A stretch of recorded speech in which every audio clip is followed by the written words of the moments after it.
Bonjour. La communauté internationale vient de célébrer le 20e anniversaire de la résolution 1325 du Conseil de sécurité des Nations Unies sur l'implication des femmes sur les questions de paix et sécurité. C'est vrai, le contexte de l'adoption de cette résolution, marqué à l'époque par les guerres au Libéria, en Sierra Leone, au Népal, en ex-Yougoslavie, etc., est différent de l'actualité sécuritaire africaine du moment. Actualité qui vacille entre les conflits de différents types. Extrémisme violent, terrorisme par-ci, conflits à caractère communautaire par-là. On dirait que la situation se complexifie et les femmes continuent de subir les contre-coups des crises en Afrique. On l'a vu en avril 2014 avec l'enlèvement des 276 lycéennes de Chibok au Nigeria par des éléments de Boko Haram. Et ceci avait déclenché l'indignation de toute la communauté internationale. Au-delà de cette brutalité tant médiatisée, on se rappelle en 2009 au Mali, dans long débat parfois houleux entre des organisations féminines et des organisations religieuses suite au vote d'un nouveau code de la famille avec des mesures consolidantes en faveur du droit des femmes. Dans ce contexte, la résolution 1325 du Conseil de sécurité des Nations Unies garde son rôle pour une implication pleine et entière des femmes dans les questions de paix et sécurité.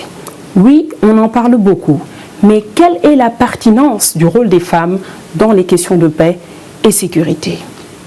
À travers des études de perception que le Timbuktu Institute a menées, notamment une menée en 2017 au Mali sur femmes, prévention et lutte contre l'extrémisme violent, nous avons pu relever diverses situations à travers les perceptions que les femmes ont elles-mêmes de ce phénomène éminemment complexe.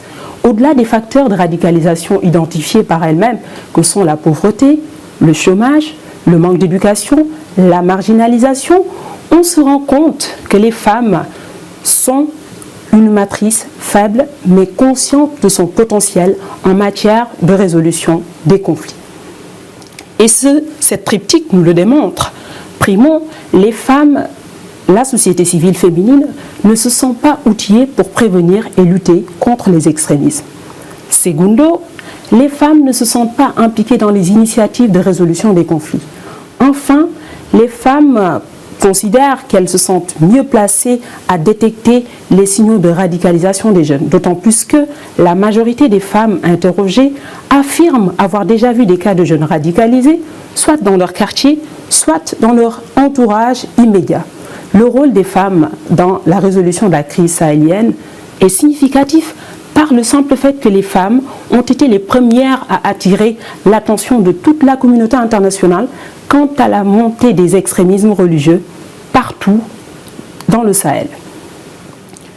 Maintenant, on se rend compte que les femmes sont victimes de préjugés, de pratiques discriminatoires d'ordre sociopolitique, d'ordre culturel.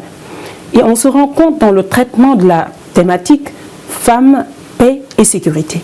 On se rend compte en fait que les femmes sont victimes des préjugés d'ordre sociopolitique, culturel, et ces préjugés-là se répercutent sur la situation des femmes dans les zones de conflit.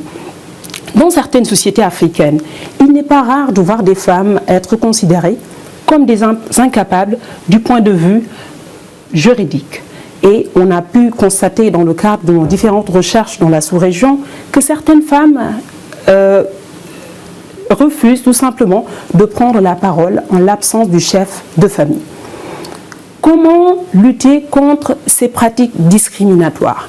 Il faudrait tout d'abord que nos États travaillent dans l'autonomisation des femmes en leur assurant un avenir économique sûr pour les préserver des vulnérabilités socio-économiques.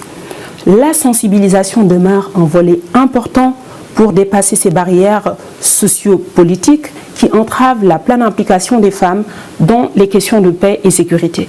Pourquoi ne pas s'inspirer des Tondinkara, qui sont des sortes de festivals qui réunissent des villages du Mali, du Niger, avec l'implication des troupes du Gorom Gorom au Burkina Faso, et en faisant quoi? en s'inspirant de la culture pour atténuer les tensions communautaires quand on sait que les effets de la lutte contre les extrémismes ont fini par installer un climat de méfiance entre populations.